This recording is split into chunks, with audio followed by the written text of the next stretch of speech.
Hello, my crafty friends. Today I'm sharing a Halloween card that I made using some of Karen Burniston's new release and items from my stash.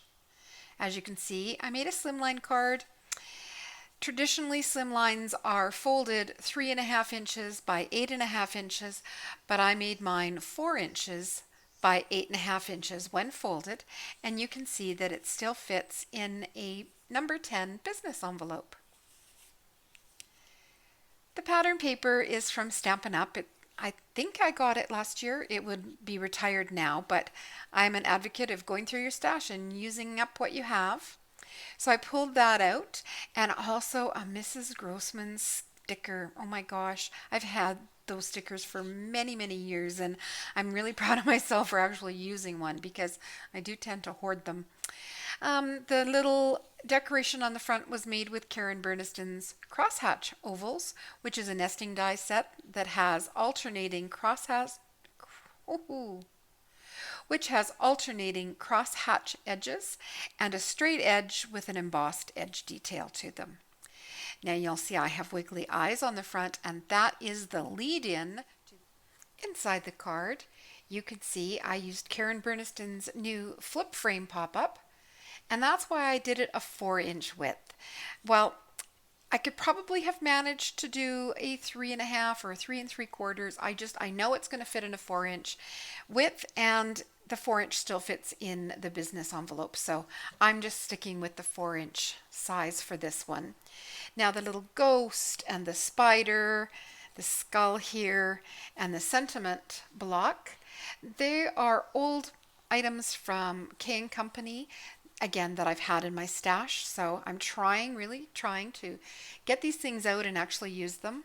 Some more patterned paper from the same package, and it might be hard to see, but I did add a paper spider web. I have many of them came in the package, and I added it, and after I was finished, it was like, meh, doesn't add to the card, but it doesn't detract from it. There wasn't enough contrast. Had they been a gray, it would have worked really well for this card.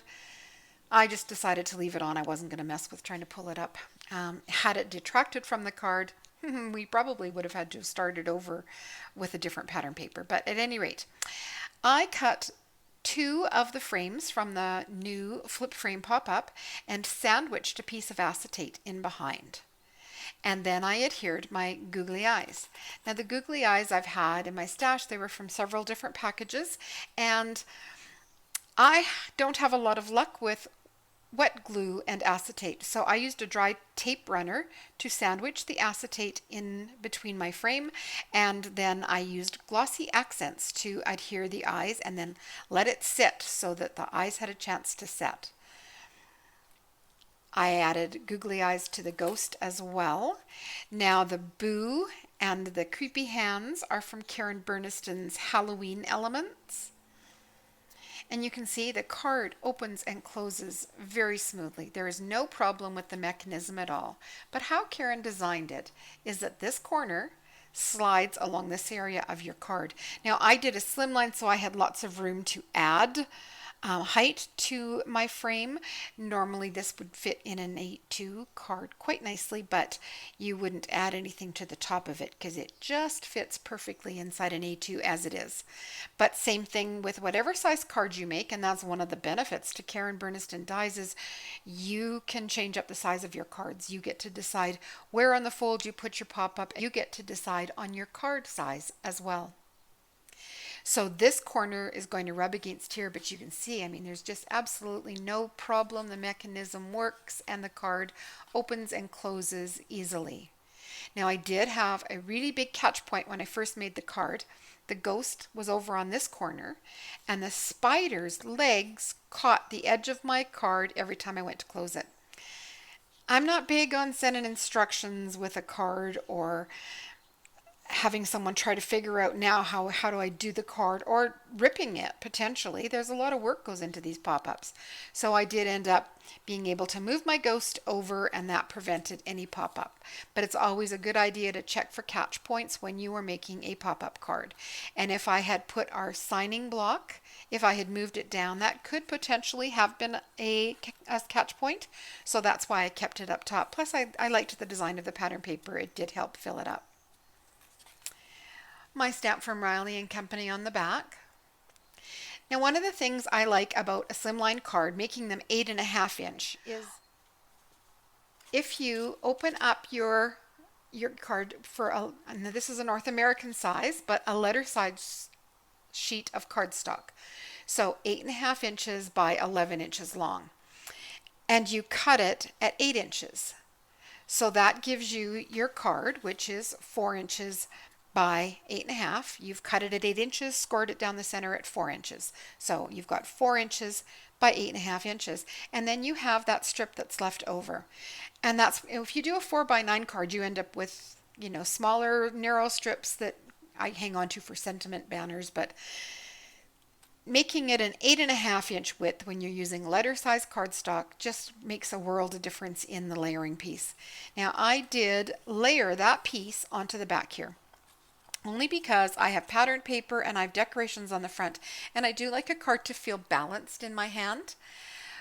But it also makes sure that this back is nice and stable. It's called 110-pound cardstock from Office Depot or Staples.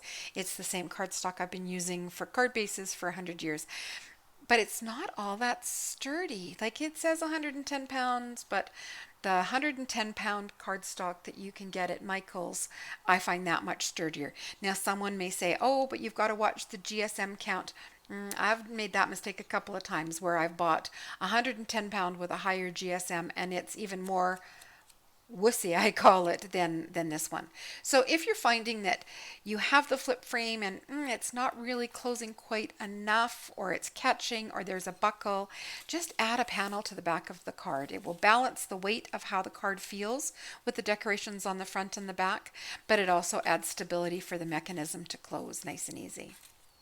Now, as far as the acetate, I love acetate. If you follow me, you know I use acetate a lot in my cards. I love to background dies with acetate for shine. I back windows with acetate, even if they're not a shaker card, because I just like the shine acetate gives. And so when I did the arm out of acetate, I keep lots of scraps, and so that is, I made the arm and the inside the frame out of scraps from my stash. But that doesn't really help you if you don't have scraps, and I don't know what the weight is, or so I went through and I looked to see what I had. And I also have this Judykins window plastic. It's embossable, but you don't have to emboss on it. What that means is you could heat emboss and it won't buckle. But I thought I would try that. If you're in the US, you can get this quite easily. In Canada, I'm sure it's much easier to order than some of the other products that you can get, because it's kind of a staple. I'm sure a lot of Canadian companies actually stock it in their online stores. So I did the die cutting. Okay, I'm going to use the envelope as a backing so you can see a little bit better what I did. So I die cut the arm, which I used on the panel to animate the frame. I die cut it from the Judykins acetate. Now I usually turn it over and burnish the folds a little bit better. Just even a fingernail. You don't want to scratch the acetate. Not that that part's going to be seen, but you don't want to scratch it, but I do want to make sure that I've got those in there real good. And then I don't know how other people die cut acetate. It never cuts for me. It leaves me an outline, and maybe I need to shim more. Honestly, I don't worry about it too much. You can see there is a solid outline that's very easy to cut with scissors. I just finished trimming the cutout with scissors, and I left it intact up here so I could show you. It's very tempting to try to pull that apart. I've never had luck with that. I always 100% of the time tear it and need to go back to my scissors after I cut another piece. So I wanted to show you that it cuts cleanly, and then just a finger fold works on the creases, as long as you have a little bit of a line that you can follow.